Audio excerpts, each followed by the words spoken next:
Well, the RK's been running really well. I mean, over the last couple of years, I didn't have too much trouble with it.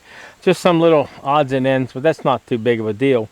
But I did take the deck off of it there for a while, and I've been using the bucket on some other projects and stuff I had. So we decided to put the deck back up on there. It's just getting to that time of the year, you know, it's to mow the leaves and try to get rid of them because I got a lot of trees. But this deck here, when I put it back on, it was actually mowing.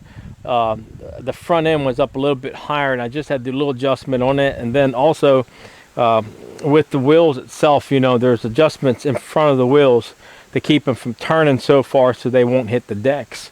Other than that, we got it all. So far, I think I got it pretty much leveled out so I can use it, and I'm going to go ahead and give it a try and see what kind of cut.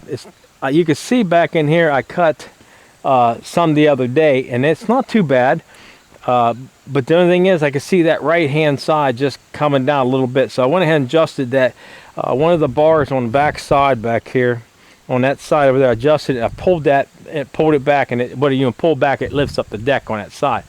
Now I did drop the deck down lower, cut lower. The reason why I like doing that sometimes is when it's up higher and you're mowing, in order to take the look at it to see how much, you know, how if it's cutting off or anything, okay, your tires, because the tractor's heavy, it's got some weight to it, so the tires kind of pat down the grass, and when you drive through it picks it up, so you're not really sure, you know, how much the deck's off, how far it's off. So if you don't have a place to set it on, like a piece of concrete, you know, a flat piece of concrete or someplace flat where you can, you know, measure out the deck, then the only thing I know to do is just go ahead and drop the deck down as low as you can, mow a couple of times, and you're going to find out if that deck's really low on that one side, because it's going to burn the grass on one side and then the other side's up. That way the grass is not up too high and it's not going to pat down because your tires are running it over.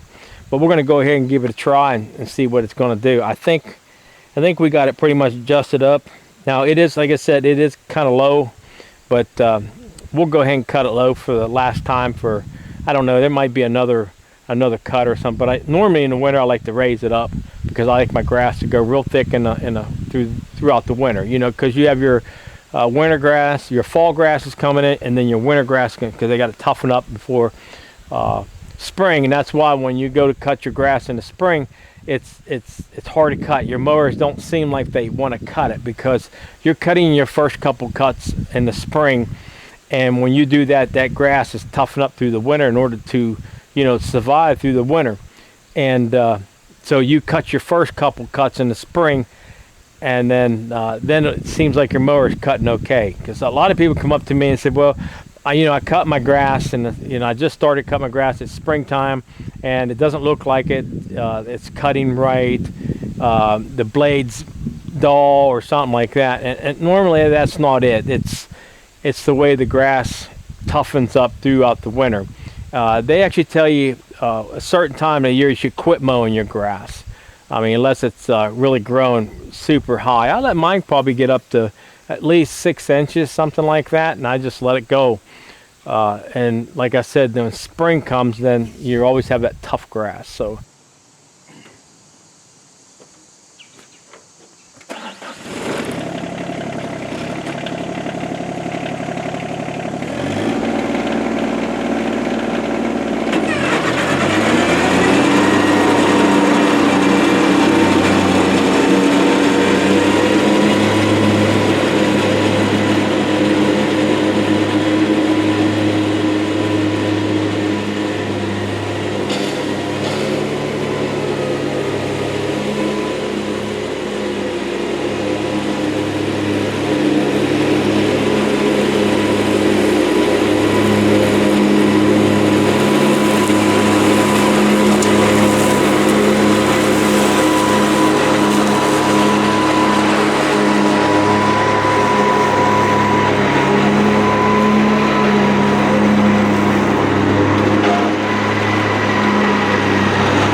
there you go. Looks like it cuts pretty nice. It wasn't too bad. I got a couple stumps. Well, actually, not stumps, it's roots. There's a big maple tree here. That's probably one of its roots. And this one here is probably from, I don't know, probably there's a stump on the other side here. I figured that's where it came from before. And I hit this one underneath here. But normally I just kind of right off. The roots they're soft. They're not actually new. A lot of those, well, unless this one came from that tree. If it came from that maple tree, it probably is new. But this one here is an old one. You can actually see when I ran over them, they just move up and down. So they're just kind of rotting underneath the ground. So that's all right. It don't really hurt them that bad. I mean, I keep up on the bearings, make sure the bearings and everything good on it. So, but there's not much choice I have. I mean, because that's all this was, is a wooded area at one time. So, and we took a lot of trees, like I said, cut, and then we cut them off below the ground. And of course, you're always going to have roots because the ground's going to change over time. So, okay, if you got any comments, just leave them down below. And I'll get back with you as soon as I can. Thanks for watching.